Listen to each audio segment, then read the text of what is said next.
27वां अध्याय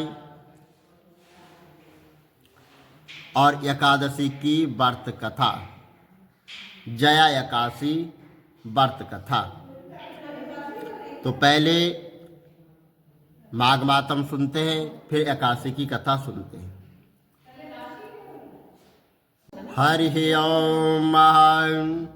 कस्तूरी कुंडल तिलक ललाट पटले वक्षस्थले कौस्तुभं नासाग्रे वरमौक्तितं करतले वेणुकरे कंकणं शरभांगे हरिचन्दनं सुल्लितं कंठे च मुक्तावली गोपास्त्रोपरवेष्टतो विजयते। गोपाल चूड़ामणि विष्णु भगवान की जय। माघ मातम की जय। सनातन धर्म की जय। शंकर भगवान की जय। प्रयाग महाराज की जय। गंगा मैया की जय। यमुना मैया की जय। सरस्वती मैया की जय। प्रेत कहने लगा कि हे पथिक, मैं इस समय तुम्हारे पास जो ये गंगा जल है वह मांगता हूं, क्योंकि मैंने इसका बहुत कुछ मातम्य सुना है और मैंने इस पर्वत पर गंगा जल का बड़ा अद्भुत आश्चर्य देखा था। इसलिए मैं वह जल मांगता हूं, क्योंकि मैं प्रेत योनि में अति दुखी हूं। एक ब्राह्मण अनाधिकारी को यज्ञ कराकर ब्रह्म राक्षस हो गया और वह हमारे साथ 8 वर्ष तक रहा। उसके पुत्र ने उसकी अस्थियों को इकट्ठा करके गंगा के कनखल स्थान में गिरवा दिया और उसी समय वह जो है तो राक्षस तत्व को त्याग कर सतगति को प्राप्त हो गया। और यहां मैंने प्रत्यक्ष देखा है, इसलिए मैंने तुमसे प्रार्थना की है। मैंने पहले जन्म में तीर्थ स्थानों में बड़े बड़े दान लिए थे और उनका प्रायश्चित नहीं किया था। इसी से मैं हजारों वर्ष तक इस प्रेत योनि में, जिसमें जो है अन्न और जल मिलना अति दुर्लभ है, और मैं यह दुख पा रहा हूं।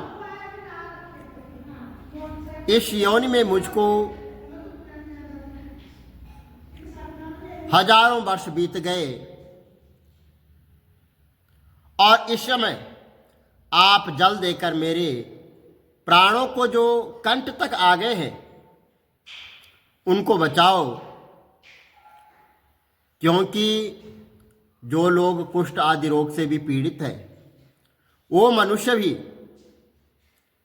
अपने प्राणों को त्यागना नहीं चाहते हैं और वो जीवित रहने की इच्छा करते हैं। तो वहां पर देवदूती कहने लग गया कि ऐसे उस प्रेत के वचन सुनकर वह ब्राह्मण बड़ा विस्मित हुआ और अपने मन में विचारने लगा कि संसार में पाप और पुण्य के जो ये फल है ये अवश्य आ पड़ते हैं। देव हो, मनुष्य हो, दानव हो, कीड़े मकोड़े भी रोग से पीड़ित होते हैं। बाल तथा वृद्धों को मरण, अंध तथा कुबड़ापन, ऐश्वर्य, दरिद्रता, पांडित्य और मूर्खता सब कर्मों से ही होता है। और इस कर्म भूमि में जिन्होंने न्याय से धन इकट्ठा किया है वह धन्य है। ऐसा सुनकर जो है प्रेत गदगद वाणी से बोला कि हे पथिक, मैं जानता हूं कि आप सर्वज्ञ हैं और आप मुझको जीवन का आधार जल इस प्रकार दो जैसे जो है मेघ जो है चातक को देते हैं। तब पति कहने लगा कि हे प्रेत, मेरे माता पिता भृगु क्षेत्र में बैठे हैं और मैं उन्हीं के लिए जल लाया हूं। अब बीच में तुमने गंगा के संगम का जल मांग लिया। अब मैं इसी धर्म संदेह में पड़ गया कि क्या करूं और क्या ना करूं, परंतु मैं यज्ञों को इतना नहीं मानता जितना जो है प्राण रक्षा को मानता हूं। इसलिए हे प्रेत, मैं तुमको जल देकर तृप्त करके और अपने माता पिता के लिए फिर जल लाऊंगा। तो लोमश जी कहने लगे कि इस प्रकार उस पथिक ने गंगा यमुना के संगम का जल उस प्रेत को दिया और उस प्रेत ने प्रीतिपूर्वक जल को पिया और उसी समय वह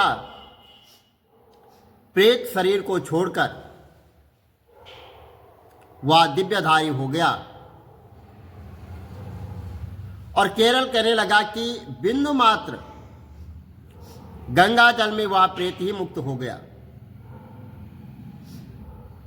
हम समझते हैं कि ब्रह्मा जी भी इस जल के गुण का वर्णन नहीं कर सकते हैं, नहीं तो महादेव जी इस जल को मस्तक पर क्यों धारण करते।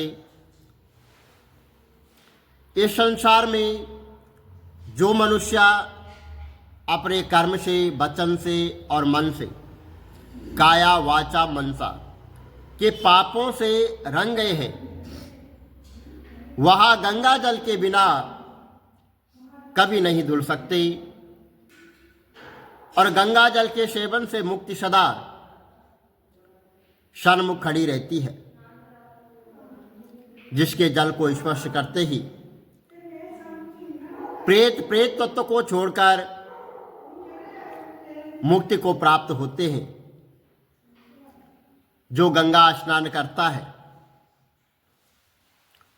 वह वैष्णव पद को प्राप्त होता है और यदि संबंधी लोग जल से तर्पण करें तो नरक में रहने वाले पितर लोग स्वर्ग में चले जाते हैं और स्वर्ग में रहते हुए वो जो है ब्रह्म तत्व को प्राप्त होते हैं। गंगा जल के समान और कोई मुक्ति का साधन नहीं है। वह प्रेत वहां से चला गया और 1 मास में जब जो है माघ मास आया तो उसने सुने हुए प्रयाग महात्म के अनुसार गंगा यमुना के संगम पर स्नान करके पिचा शरीर को धारण कर भक्तिपूर्वक भगवान नारायण की स्तुति करता हुआ वह द्रविड़ देश का राजा गंधर्वों से सेवित उत्तम विमान पर बैठकर वह इंद्रपुरी को गया। सो ये द्विज ये जो इतिहास है ये पापों को जल्दी ही नाश कर देता है और इससे धर्म का ज्ञान बढ़ता है और यह पुण्य यश तथा कीर्ति को बढ़ाने वाला है। ज्ञान तथा मोक्ष को देने वाला। तुम भी सदगति पाने के लिए प्रयाग चलो और वहां पर हम ऐसा स्नान करें जो देवताओं को भी दुर्लभ होता है। वहां पर श्राप से पैदा हुआ पिशाच सब नाश को प्राप्त हो जाएगा और इस प्रकार लोमस जी के मुख से अमृतमय मधुर कथा को सुनकर मानो अमृत पीकर वहाँ पर सब प्रसन्न हुए और पाप रूपी समुद्र से वे पार हुए। उन्हीं के साथ सब लोगों ने दक्षिण दिशा को प्रस्थान किया। आइए अब जया एकादशी व्रत कथा माघ मास शुक्ल पक्ष की कथा सुनते हैं। बोलो विष्णु भगवान की जय। राजा युधिष्ठिर बोले कि हे कृष्ण, 4 प्रकार के जीवों को उत्पन्न, पालन और नाश करने वाले आप ही हैं। अब आप कृपा करके माघ के महीने में जो शुक्ल पक्ष है और जो एकादशी है उसका वर्णन करिए। उसका नाम क्या है और क्या विधि है। तो भगवान श्री कृष्ण जी बोले कि हे राजेंद्र, माघ शुक्ल पक्ष में जया नाम की एकादशी बड़ी प्रसिद्ध है और वह सब पापों को दूर करने वाली है। उसे मैं कहूँगा या पवित्र एकादशी सब पाप और पिशाच योनियों में इनको जो है नष्ट करती है और इसका व्रत करने से मनुष्यों को प्रेत योनि नहीं मिलती है। हे राजा सुदल, इसकी सुंदर कथा जो पद्म पुराण में कही गई है उसे सुनिए। एक समय इंद्र जो है स्वर्गलोक में राज्य कर रहे थे और देवता उस मनोहर स्थान को देखकर सुख में निवास करते और अमृत पान कर रहे थे।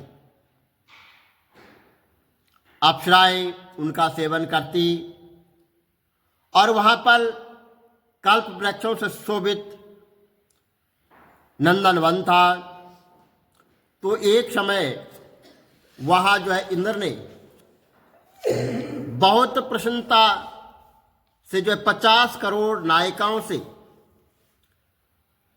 नृत्य कराया और वहां पर पुष्पदंत नामक गंधर्व गान कर रहा था। चित्रसेन नाम का गंधर्व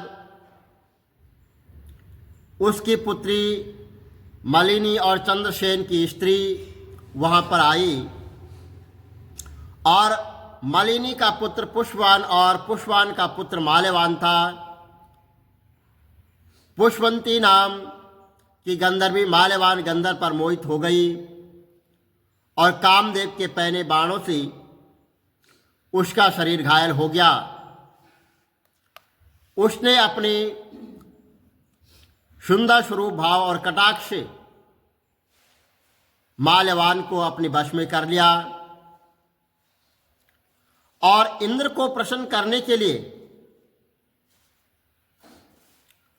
नृत्य में वे दोनों आए और अप्सरा के साथ वहां पर गान करने लग गए और मोहित होने से उनका चित्त वहां पर डवाडोल हो गया। इस कारण से वह शुद्ध ज्ञान नहीं कर सके। परस्पर दोनों की दृष्टि बंध गई और दोनों कामदेव के वशीभूत हो गए। ताल व राग की गति बिगड़ने से इंद्र उन दोनों के मन की बात को जान गया और तब इंद्र ने अपना अपमान समझकर कुपित होकर उन दोनों को शाप दे दिया। मेरी आज्ञा भंग करने वाले मूर्ख पापियों, तुमको धिक्कार है। तुम दोनों पिशाच हो जाओ और मनुष्य लोक में जाकर अपने कर्म का फल भोगो। इस प्रकार इंद्र के श्राप के कारण और श्राप को पाकर वे दोनों बड़ी दुखी हुए। इंद्र के श्राप से पीड़ित होकर वे दोनों हिमालय पर्वत पर पिशाच होकर बड़े दुखी हुए और पिशाच योनि से उन दोनों को बड़ा कष्ट हुआ। शाप के कारण उनको गंध रस स्पर्श का ज्ञान नहीं होता था, शरीर में जलन होती थी, नींद नहीं आती थी। उस विशाल पर्वत पर भ्रमण करते हुए शीत से पीड़ित वे दोनों परस्पर आपस में वार्तालाप करने लगे और पिशाच जो है शीत से पीड़ित होकर स्त्री से बोला कि हमने ऐसा कौन सा दुखदाई पाप किया है जिस दुष्कर्म से हम दोनों को पिशाच योनि प्राप्त हुई है। मैं पिशाच योनि को कठोर और निंदक नरक समझता हूं, इसलिए किसी प्रकार का पाप नहीं करना चाहिए। इस प्रकार वे दुख से घबराकर चिंता करने लग गए और देव योग से माघ मास शुक्ल पक्ष एकादशी वहां पर आ गई और तिथियों में श्रेष्ठ जय नाम की प्रसिद्ध एकादशी तिथि जब वहां पर उत्पन्न हुई, उस दिन उन दोनों ने कुछ आहार नहीं किया। और हे नृपति, उस दिन दोनों ने जल भी नहीं पिया, न जो है कोई जीवन हिंसा की, न पत्ते खाए न फल खाए।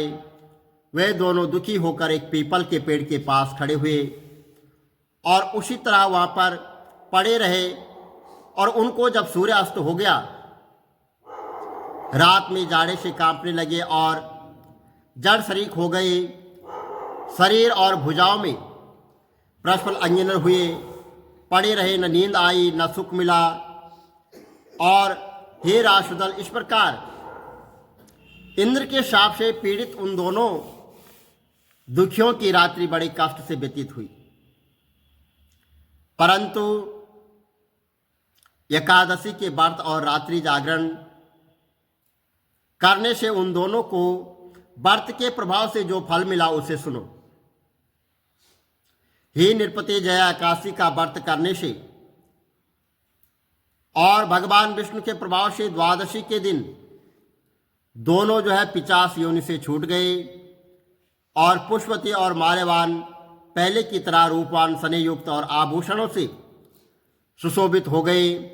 वे दोनों विमान पर बैठ गए और इंद्र के सम्मुख जाकर प्रसन्नता से प्रणाम कर उनको पहले की तरह देखकर इंद्र को बड़ा आश्चर्य हुआ।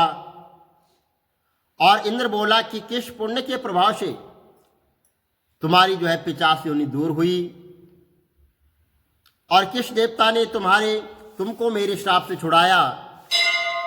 तो माल्यवान बोला कि भगवान वासुदेव की कृपा से और जया एकादशी के व्रत से हमारा शाप मोचन हुआ है।